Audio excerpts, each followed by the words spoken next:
Army of the dead. Movie की कहानी के स्टार्टिंग में कुछ आर्मी वाले एक ट्रक में एक कंटेनर को कहीं ले जा रहे थे और इस कंटेनर में क्या था वो किसी को पता नहीं था और उस ट्रक के पीछे बहुत सारे आर्मी गार्ड्स मौजूद थे। पर जब ये लोग उस ट्रक को ले जा रहे थे तो जिस ट्रक पर वो कंटेनर था उस ट्रक पर एक कपल की गाड़ी अचानक से टकरा जाती है, जिससे वहाँ पर अब एक बहुत बड़ा एक्सीडेंट होता है और इस एक्सीडेंट के ब्लास्ट की वजह से उस ट्रक में से वो कंटेनर गिरकर खुल जाता है और इस कंटेनर में से एक बहुत ही भयानक और डरावना ज़ॉम्बी बाहर निकलता है जो यहाँ पर जितने भी आर्मी वाले गार्ड्स थे उन सभी को मार देता है। ये ज़ॉम्बी बहुत ही तेज था और इसमें सोचने की शक्ति भी थी और ये इस आर्मी में से दो लोगों को काट कर उन्हें भी इन्फेक्टेड कर देता है, जिसके बाद वो दोनों भी ज़ॉम्बी बन जाते हैं और अब ये तीनों ज़ॉम्बीज लॉस वेगस शहर पर पहुंचते हैं और उस मेन ज़ॉम्बी का प्लान लॉस वेगस शहर के सभी लोगों को अपनी तरह बनाना था। अब इसके बाद हमें कहानी फास्ट फॉरवर्ड करके दिखाई जाती है कि लॉस वेगस शहर अब पूरी तरह से ज़ॉम्बी वायरस से इन्फेक्टेड हो चुका है और वहाँ सभी लोग ज़ॉम्बीज बनते जा रहे हैं और वो लोग एक दूसरे को काट रहे हैं और खा रहे हैं। लेकिन वहाँ कुछ ऐसे भी लोग थे जो उनसे बचकर भाग रहे थे और उन्हें सोल्जर्स बचाने की कोशिश कर रहे थे और इन सोल्जर्स के कमांडर का नाम स्कॉट था जो अपनी टीम के साथ लोगों को यहाँ बचाने में लगा हुआ था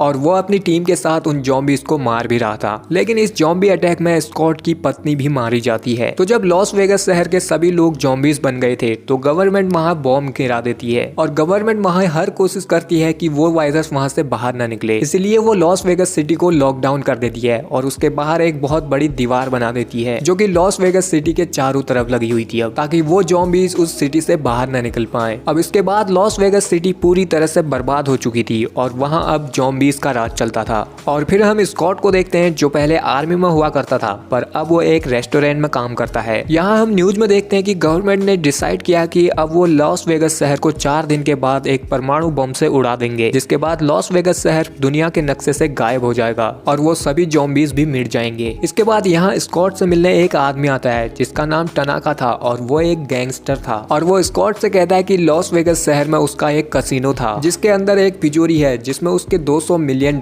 हैं और अभी तक गवर्नमेंट का उन पैसों पर कोई ध्यान भी नहीं गया है। इसलिए वो स्कॉट से चाहता था कि वो अपनी टीम के साथ लॉस वेगस शहर में जाए और गवर्नमेंट के वहाँ बॉम्ब गिराने से पहले वो इस तिजोरी में से $200 मिलियन को उसके लिए निकाल लाए और इस काम के लिए वो उसे उन पैसों में से $50 मिलियन देगा और वो स्कॉट को इसका जवाब कल तक देने के लिए कहता है। उसके बाद हम लॉस वेगस शहर के बाहर एक क्वारंटाइन जोन को देखते हैं और इस कैंपस में स्कॉट की बेटी भी थी जो यहाँ पर वॉलंटियर का काम किया करती थी और उसका नाम केट था। यहाँ उसकी एक दोस्त भी थी जिसका नाम गीता था और उसके 2 बच्चे भी थे, लेकिन उन्हें पालने के लिए उसके पास अब पैसे नहीं थे, इसलिए वो लॉस वेगस शहर में जाकर वहाँ से पैसे लाना चाहती थी ताकि वो अपने बच्चों को पाल सके। पर स्कॉट की बेटी केट उसे यहाँ रोकती है और वो उसे कहती है कि उसे यहाँ अपने बच्चों को अकेला छोड़कर नहीं जाना चाहिए क्योंकि वहाँ बहुत खतरा है, वहाँ से जिंदा वापस लौटना तो बहुत मुश्किल है। और फिर हम स्कॉट को देखते हैं जो अपनी बेटी से बहुत प्यार करता था, वो उसे एक बेहतर जिंदगी देना चाहता था, इसलिए अब वो उसी गैंगस्टर टनाका को कॉल करके उसके इस काम को करने के लिए मान जाता है। जिसके बाद स्कॉट अपनी एक दोस्त मारिया के साथ वहाँ जाने के लिए अपनी एक टीम बनाता है। इस टीम में उसके साथ 5 लोग थे, एक लड़की थी जो पायलट थी और एक लड़का जो काफी अच्छा शूटर था। वो अपनी ज़ॉम्बीज को मारने वाली वीडियोस को यूट्यूब पर डाला करता था और यहाँ उसके साथ 2 लोग और थे और एक लड़का और था जो दुनिया की किसी भी तिजोरी को खोल सकता था और स्कॉट इन सभी को इस काम के बदले में $5 मिलियन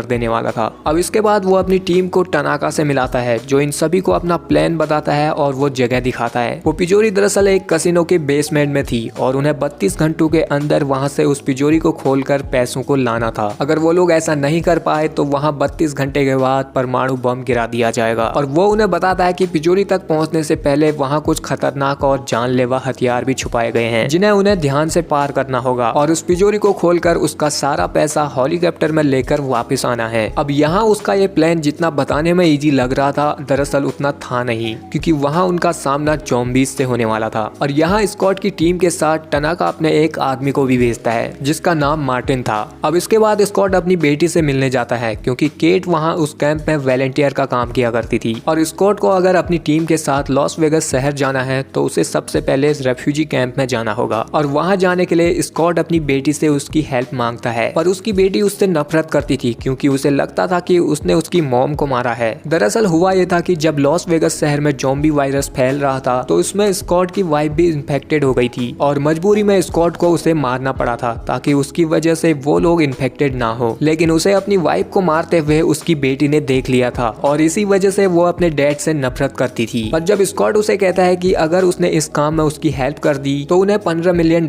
मिलेंगे जो वो उसे दे देगा और वो उन पैसों से लोगों की मदद कर पाएगी और अपनी जिंदगी अच्छे से जी पाएगी। तो अब उसकी बेटी उसकी मदद करने के लिए मान जाती है। और फिर हम केट की फ्रेंड गीता को देखते हैं जो 2 और लड़कियों के साथ उस रेफ्यूजी कैंप की एक लड़की लिली से मदद लेके लॉस वेगस शहर की तरफ चली जाती है ताकि वो वहाँ से पैसे ला सके। अब अगले दिन केट स्कॉट की टीम को लिली से मिलाती है जो कि लोगों को पैसों के लिए लॉस वेगस शहर में भेजा करती थी और ये सभी लोग भी उसके थ्रू ही वहाँ जाने वाले थे। पर स्कॉट की बेटी केट को जब पता चलता है कि उसकी फ्रेंड गीता गायब है और वो बच्चों को छोड़कर लॉस वेगस चली गई है तो वो उसे बचाने के लिए अपने डैड से वहाँ उसके साथ जाने के लिए जिद करने लगती है। स्कॉट उसे वहाँ ले जाना तो नहीं चाहता था पर उसकी बेटी उसे या तो उसे अपने साथ ले जाने के लिए कहती है या तो वो उसके जाने के बाद खुद अकेले आ जाएगी। तो अब मजबूरी में स्कॉट को उसे अपने साथ ले जाना पड़ता है और वो केट को अपने साथ रहने के लिए कहता है। इसके बाद ये सभी कंटेनर्स के थ्रू लॉस वेगस शहर में पहुंच जाते हैं और यहाँ पहुंचते ही उनके सामने एक टाइगर आ जाता है जो कि पूरी तरह से ज़ॉम्बी बन चुका था। अब टाइगर के जाने के बाद लिली यहाँ पर अपने साथ लाए एक टर्की सिक्योरिटी गार्ड्स को गोली मार देती है और फिर वो सभी को बताती है कि इस शहर में 2 टाइप के ज़ॉम्बीज हैं, एक जो सिर्फ खाना जानते हैं और दूसरे जो उनसे भी तेज हैं हर चीज में और इस शहर पर उनका ही साम्राज्य है। ये सिक्योरिटी गार्ड्स उनके लिए एक तोहफे की तरह काम करेगा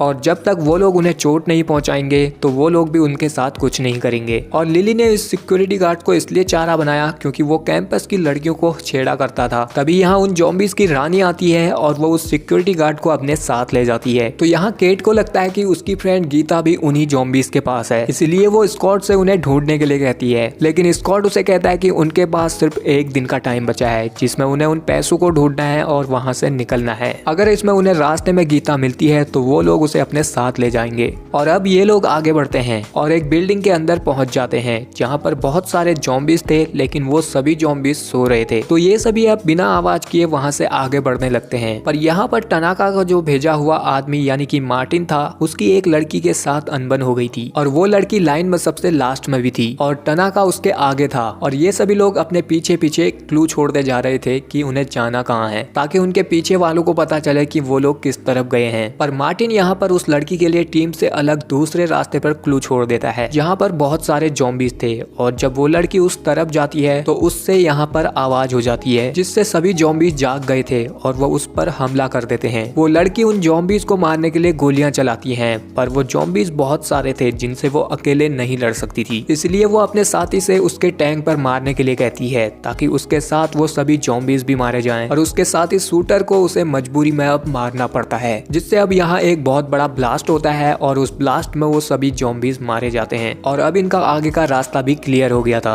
अब इस सब के बाद वो सभी उस कसिनो की बिल्डिंग पर पहुंच जाते हैं और सभी अपने अपने काम पर लग जाते हैं। स्कॉट और उसकी बेटी कसिनो की लाइट ऑन करने के लिए जाते हैं। पायलट उस कसिनो के रूफ टॉप में जाकर हेलीकॉप्टर को तैयार करती है और लिली और उस गैंगस्टर का भेजा हुआ आदमी यानी कि मार्टिन उनके यहाँ से जाने के रास्ते पर नजर रखने के लिए बाहर रुक जाते हैं और वो बाकी सब पिजोरी की तरफ जाते हैं। डीटर उन सभी को बताता है कि उन्हें पिजोरी तक पहुँचने से पहले उसके आगे लगाए गए ट्रैप्स को पार करना होगा, जिसके लिए अब वो सभी एक एक करके वहाँ ज़ॉम्बीज लाते हैं और उन्हें उस लॉकर की तरफ भेजते हैं। और वो ज़ॉम्बीज जैसे ही आगे बढ़ रहे थे तो यहाँ उन पर कभी गोलियां चल रही थी तो कभी उन पर बॉम्ब फट रहे थे और फिर ये सारे ट्रैप्स पर उन ज़ॉम्बीज को भेजते हैं जिनसे ज़ॉम्बीज तो मरते ही हैं, साथ ही अपने ट्रैप्स को भी पार करते जा रहे थे। दूसरी तरफ लिली और मार्टिन बाहर पहरा दे रहे थे तो यहाँ पर उन ज़ॉम्बीज की रानी दोबारा से आ जाती है और इस बार मार्टिन उन ज़ॉम्बीज की रानी पर अटैक करता है और उसको पकड़ लेता है और वो एक लोहे की तार से उसका गला काट देता है जिसकी चीख वहाँ मेन ज़ॉम्बी तक भी पहुँचती है। दरअसल मार्टिन यहाँ उन ज़ॉम्बीज का ब्लड सैंपल लेने के लिए आया था पर वो उन ज़ॉम्बीज की रानी का सर काट लेता है और उसे अपने बैग में डाल देता है। लिली जब उससे पूछती है कि उसने ऐसा क्यों किया तो वो उसे बताता है कि इससे उसका बॉस और गवर्नमेंट दोनों खुश होने वाले हैं और इसी से वो उन ज़ॉम्बीज को काबू भी कर पाएंगे। लेकिन यहाँ लिली उस आदमी से कहती है कि उसने इसको मारकर बहुत बड़ी गलती कर दी है क्योंकि ये उस मेन ज़ॉम्बी की रानी थी और ये प्रेग्नेंट भी थी और जब उसे पता चलेगा कि उन लोगों ने उसकी प्रेग्नेंट वाइफ को मार दिया है तो वो उन्हें छोड़ेगा नहीं। दूसरी तरफ स्कॉट और बाकी टीम को न्यूज से पता चलता है कि गवर्नमेंट अब परमाणु बम को एक दिन पहले गिराने वाली है, मतलब कि अब से 1.5 घंटे बाद वहाँ बॉम्ब गिराया जाएगा। तो अब इनके पास टाइम बहुत कम बच चुका था, इसलिए अब वो लोग इस काम को जल्द से जल्द करना चाहते थे और वहाँ डीटर बेसमेंट में उस तिजोरी को खोलने में कामयाब हो जाता है, जिसके बाद ये सभी लॉकर में से उन सभी पैसों को अपने बैग में भर लेते हैं। वहाँ उस मेन ज़ॉम्बी को अपनी रानी की बॉडी मिलती है जिससे वो बहुत दुखी होता है और वो उसे अपने अड्डे पर ले जाता है और यहाँ वहाँ उसके जैसे बहुत सारे ज़ॉम्बीज थे जो उसे अपना राजा मानते थे और उसके लिए कुछ भी करने को तैयार थे। अब इसके बाद वो मेन ज़ॉम्बी अपनी रानी की बॉडी में से अपने बच्चे को बाहर निकालता है जो कि अब मर चुका था, जिससे वो ज़ॉम्बी अब बहुत गुस्से में आ जाता है और वो अपनी ज़ॉम्बी आर्मी से उन सब पर अटैक कर देता है। और जब सभी ज़ॉम्बीज उस कैसीनो की तरफ जाते हैं तो स्कॉट की बेटी केट उस मेन ज़ॉम्बी के अड्डे की तरफ जाती है, क्योंकि उसे पहले से लग रहा था कि उसकी फ्रेंड गीता को उन्होंने वहीं कैद किया है। और यहाँ अब स्कॉट अपनी बेटी को ढूंढ रहा था और जब वो बेसमेंट का दरवाजा खोलता है तो उन सब पर वो ज़ॉम्बीज अटैक कर देते हैं, जिसमें स्कॉट की दोस्त भी मारी जाती है। अब ये सभी लोग उन ज़ॉम्बीज से बचने के लिए यहाँ से भाग रहे थे तो टनाका का भेजा हुआ वो आदमी मार्टिन बेसमेंट से ऊपर आने वाला गेट लॉक कर देता है। और ये देखकर लिली हैरान होती है तो वो उन्हें बताता है कि उसके बॉस टनाका को पैसों में कोई इंटरेस्ट नहीं है, ये तो बस एक बहाना था, असल में तो उन्हें ज़ॉम्बीज का ब्लड चाहिए था। पर वो अपने बॉस के लिए उस रानी का सर ले जा रहा है, जिससे वो लोग अब पूरे ज़ॉम्बीज को कंट्रोल करेंगे। और इसके बाद जब वो ऊपर जाकर अपने बैग को चेक करता है तो उसके बैग में वो सर नहीं था, उसके बैग में उसकी जगह पर एक मनी काउंटिंग मशीन थी, जिसे देखकर वो हैरान हो जाता है। और तभी उसके पीछे एक ज़ॉम्बी वाला टाइगर आता है जो उसे बहुत बुरी मौत मारता है। और वहाँ बेसमेंट में स्कॉट की आधी टीम उस तिजोरी के पास ज़ॉम्बीज में फंसी थी और यहाँ वो मेन ज़ॉम्बी आकर उन्हें मार देता है। पर डीटर स्कॉट के एक दोस्त को बचाकर उस लॉकर में डाल देता है और खुद को उन ज़ॉम्बीज के हवाले सैक्रिफाइस कर देता है, जिसके बाद स्कॉट और उसकी बाकी टीम छत की तरफ भाग रही थी। पर यहाँ उन पर बहुत सारे ज़ॉम्बीज हमला करते हैं। इनमें से एक आदमी शूटर को भी ज़ॉम्बीज पकड़ लेते हैं और उसे काट लेते हैं, जिसके बाद उस पर बहुत सारे ज़ॉम्बीज चिपक गए थे तो वो स्कॉट को उसे मारने के लिए कहता है, यानी कि वो भी अपनी जान देने के लिए तैयार था, इसलिए स्कॉट को भी अब उसे मारना पड़ता है। इसके बाद अब स्कॉट और लिली रूफ टॉप पर पहुंच गए थे और तभी उनका पीछा करते हुए वो मेन ज़ॉम्बी भी आ जाता है। तो अब लिली अपने बैग से उस ज़ॉम्बी की लैला का सर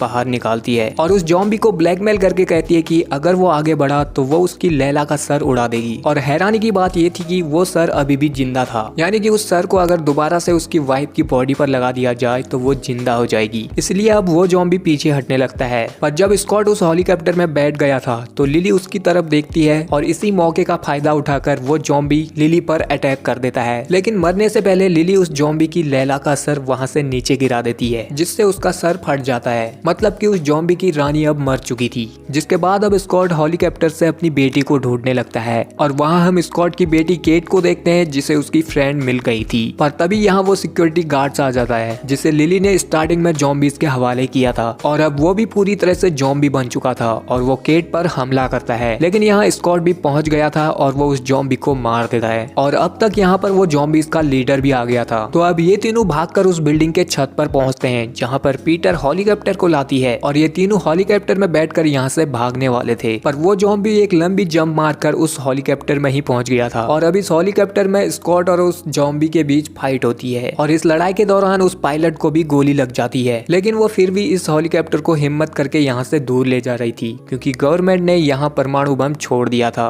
और स्कॉट को भी ज़ॉम्बी ने काट दिया था। पर जब वो परमाणु बम फटता है तो स्कॉट उस ज़ॉम्बी के सर पर गोली मारकर उसे मार देता है और उस एयर स्ट्राइक की वजह से इनका हेलीकॉप्टर यहाँ से दूर जाकर गिरता है, जिसमें वो पायलट और केट की दोस्त भी मारी जाती है। लेकिन केट यहाँ पर बच गई थी और स्कॉट की हालत भी बहुत बुरी थी। तो अब केट अपने डैड के पास आती है और उससे अपनी गलती के लिए माफी मांगती है। तो स्कॉट उसे कहता है कि इस सब के लिए वो अपने आप को जिम्मेदार ना ठहराए। इसके बाद वो उसे कुछ पैसे देता है जो कि उसने उस तिजोरी से निकाल कर अपने पास रखे थे। वो इन पैसों को देकर उसे अपना और अपनी फ्रेंड के बच्चों का ख्याल रखने के लिए कहता है। जिसके बाद स्कॉट भी अब ज़ॉम्बीज में बदलने लगता है क्योंकि उसे उस मेन ज़ॉम्बी ने काट रखा था। तो अब मजबूरी में उसकी बेटी को उसे रोते रोते मारना पड़ता है, जिससे उसे समझ में आता है कि उसके डैड को उसकी मॉम को क्यों मारना पड़ा होगा। इसके बाद वहाँ रेस्क्यू टीम भी पहुंचती है जो स्कॉट की बेटी को वहाँ से ले जाती है और फिर हम लॉस वेगस शहर को देखते हैं जो परमाणु हमले में पूरी तरह से बर्बाद हो चुका था। तभी यहाँ उस तिजोरी में से स्कॉट का दोस्त बाहर निकलता है जो अभी भी जिंदा बच चुका था और वो उस तिजोरी में से सारे पैसों को अपने साथ लाया था। तो वो शहर से बाहर निकलकर सबसे पहले अपने लिए एक प्लेन खरीदता है और उसमें मैक्सिको के लिए निकलता है। पर फ्लाइट में उसकी तबीयत अचानक से खराब होने लगती है और जब वो अपने आप को चेक करता है तो वो अपने हाथ में ज़ॉम्बी का काटा हुआ निशान देखता है, जिससे अब उसे याद आता है कि उसे उस ज़ॉम्बीज के लीडर ने काटा था और अब वो जानता था कि वो जल्द ही ज़ॉम्बीज में बदल जाएगा। जिसके बाद वो हंसकर कहता है कि लग गए। और क्योंकि ये प्लेन मैक्सिको जा रहा था जिसका मतलब साफ है कि अगला ज़ॉम्बी अटैक अब मैक्सिको में होगा और यहीं पर ये मूवी एंड होती है। सो आई होप यू गाइज कि आप लोगों ने इस वीडियो को एंजॉय किया होगा।